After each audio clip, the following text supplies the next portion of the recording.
Le nouveau ministre des Solidarités, Damien Abad, exclut donc de démissionner. Il nie les accusations de viol à son encontre. Le parquet de Paris dit ne pas ouvrir d'enquête préliminaire en l'état.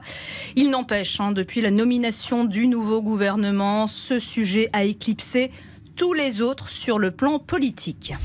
La polémique, The Scandal of the Week de la semaine.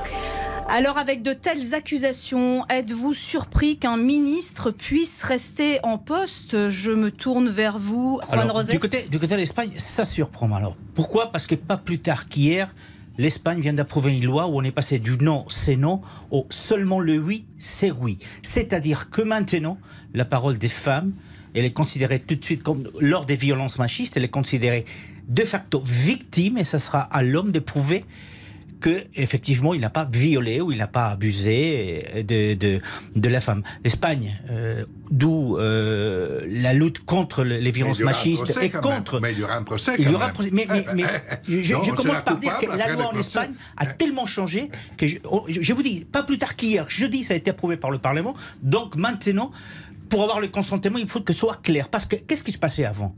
C'est que quand une femme déclarait un viol, parfois les hommes disaient oui, mais on avait le sentiment qu'elle ne disait pas non, ou elle n'a pas dit non, elle n'a pas réagi.